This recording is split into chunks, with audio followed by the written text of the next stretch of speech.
Okay, I'd like to talk a little bit about some of the essential things that you have to get from pre-calculus in order to be successful in calculus. You know, calculus, you could learn all that there is to know about calculus in 1 hour, but applying it to real problems, like the problems you get in class and on tests and in the AP exam, takes the next 1,000 hours. So that's the tough part.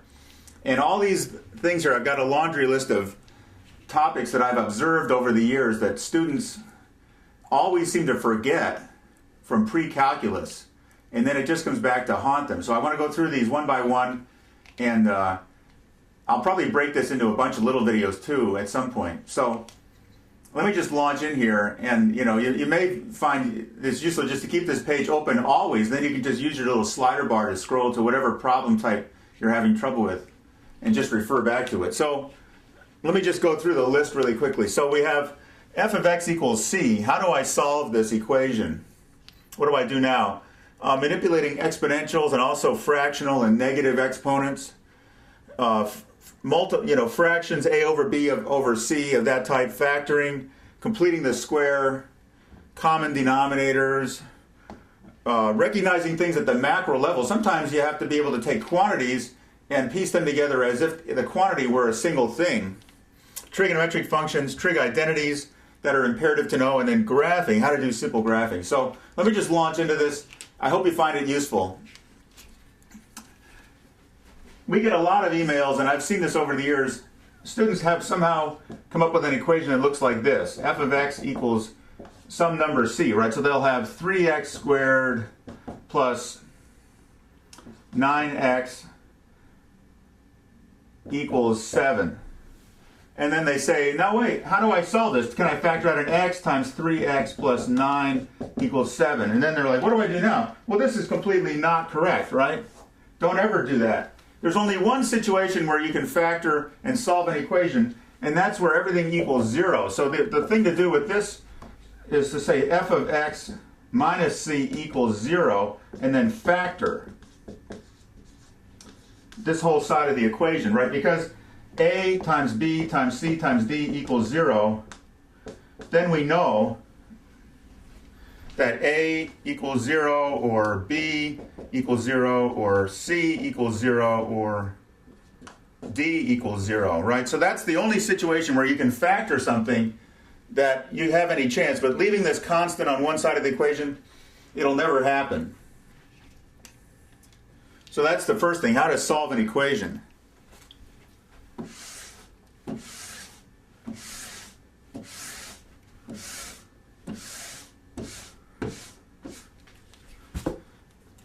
Now let's get to manipulating exponentials. So I got a problem the other day. Somebody had emailed in an integral. Now I'm going to use, in case you haven't started calculus yet, don't just ignore some of this arcane terminology and symbology, and just focus on the algebra concepts here, right? All of this is pre-calculus, algebra 1 and 2, and a little trigonometry. E to the x over 1 plus e to the 2x dx. And the student was stumped how to make a substitution. Well, you have to recognize, the trick is to recognize that e to the 2x is the same as e to the x times e to the x, right? Because when we have exponents, right, e to the a times e to the b is the same as e to the a plus b. And now this is also e to the x squared, right? E to the a to the b is the same thing as e to the b to the a.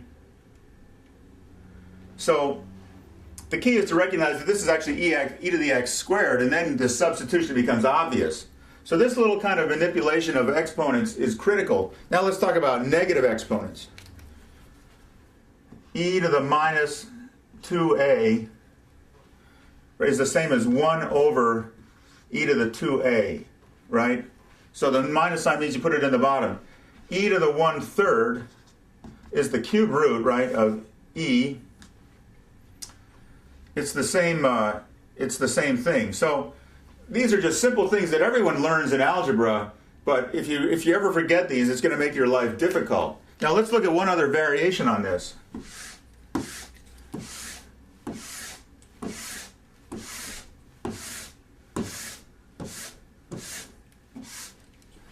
let's say you have an equation that looks like this.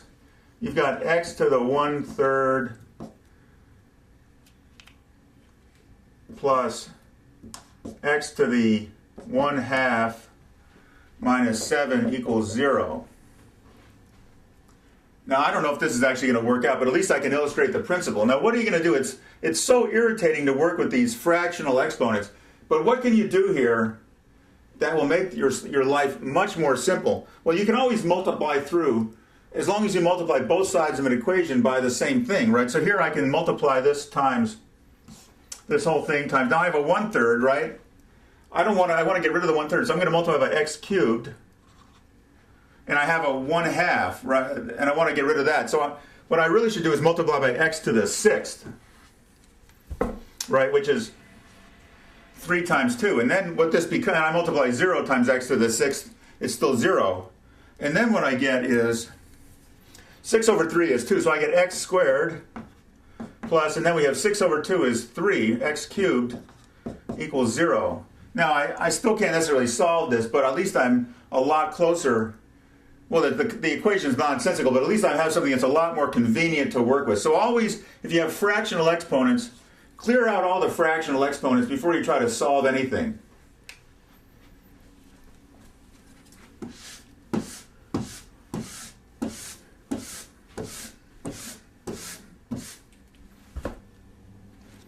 So we did that one, we did manipulating and fractional and negative. A over B over C. X plus 3 divided by 2x divided by 3x.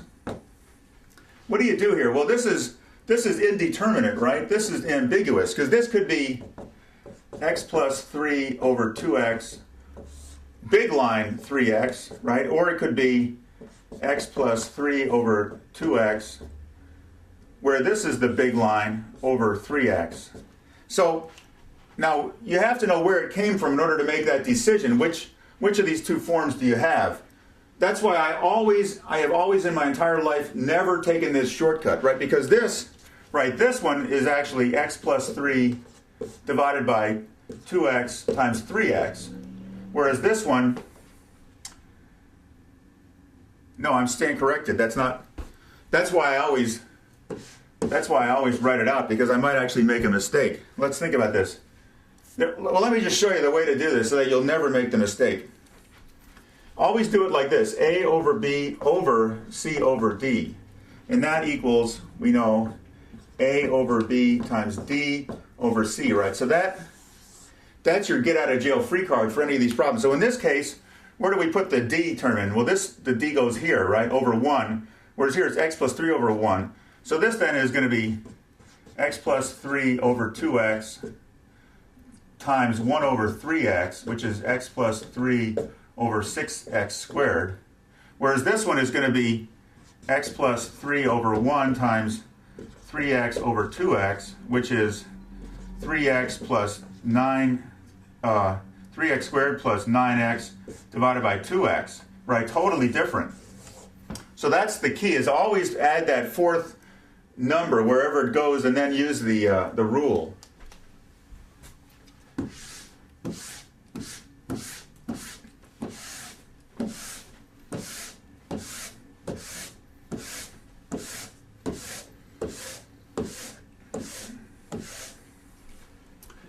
So we did this one. Factoring. There's a couple factors that you just have to remember. When I was teaching calculus, I had a thing where people would line up along the board at the end of the class when the bell rang, or like a minute before the bell was going to ring. And then they had to solve a simple problem in their head in order to get a ticket to leave. Otherwise, they got it wrong, they went to the end of the line, the next person got the same problem. Very effective. But the things you have to know how to factor: a squared minus b squared is a plus b times a minus b, right? I mean, these things are simple, you've learned them, but it's surprising how many people forget it, right? And then a squared, a plus b, the quantity squared, is a squared plus 2ab plus b squared. And then there's one other that you should learn, which is that a cubed minus b cubed is a minus b times a squared plus just ab plus b squared in this case. You have to know how to do these three factors because they come up all the time, and you'll know the calculus. So you spent that 1 minute doing the calculus in the problem, and now the rest of it is all algebra, and if you can't do this, then you can't get to the answer.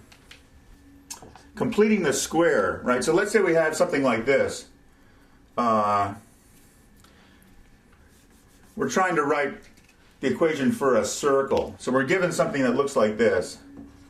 X squared plus 6x plus y squared equals 25. And we know that this is a circle.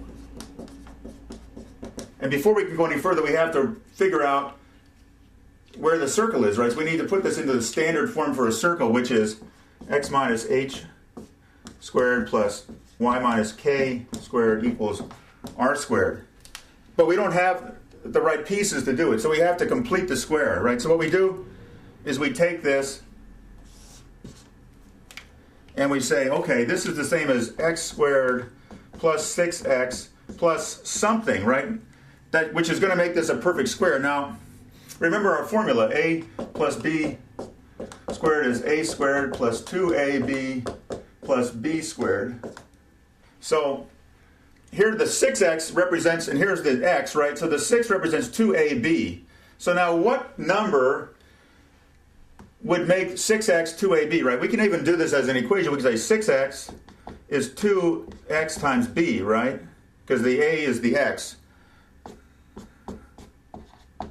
So b is 3, right? You could probably figure that out in your head too. But now what's 3 squared, right? Because we have to have the b squared. 3 squared is 9. So we add 9, and we have our y squared equals 25. But now we added 9 here.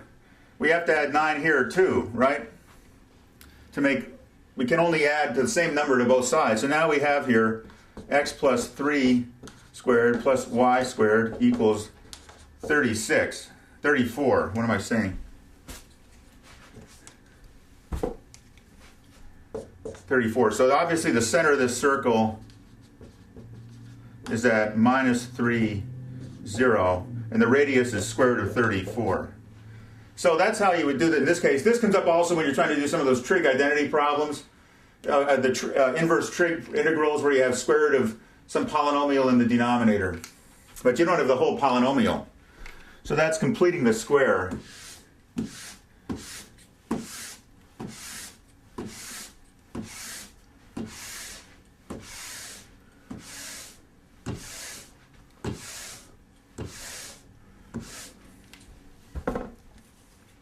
Common denominators, right? So 3 over x plus 5 plus 8x over x squared minus 7.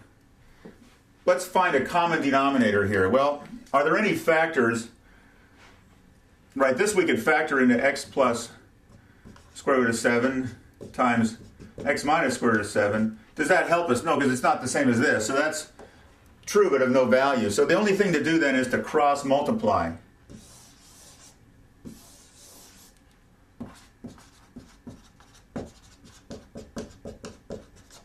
And then what that gives you is you get 3 times x squared plus 7 plus 8x times x plus 5 over the total here, right? X plus 5 times x squared minus 7.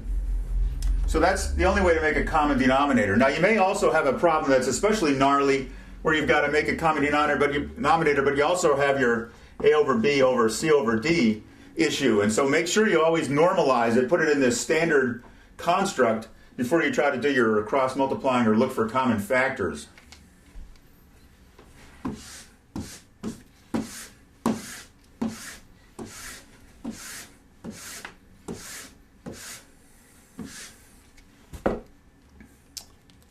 That's common denominator.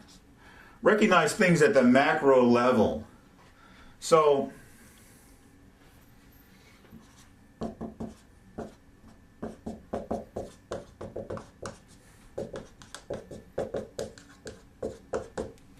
sine squared x plus 2 sine x cosine x plus cosine squared x. There should be like a beacon going off, boop, boop, boop, in your head when you see this, right? Because this is just a squared plus 2ab plus b squared. Except instead of a's we have sines and instead of b's we have cosines. So this is then sine x plus cosine x squared. Right? So that being able to recognize things in that way is very important to seeing the trick, potentially, or the easy way to get to the solution.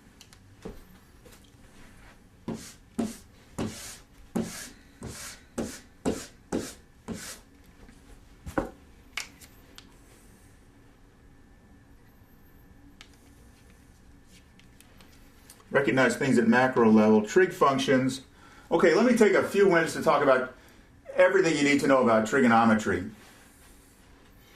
So the first thing is, now it's always taught as the unit circle and the thing going, the radius going around, which is true, right? And you need that to solve certain problems. But I always just think of trig functions as a wave, right?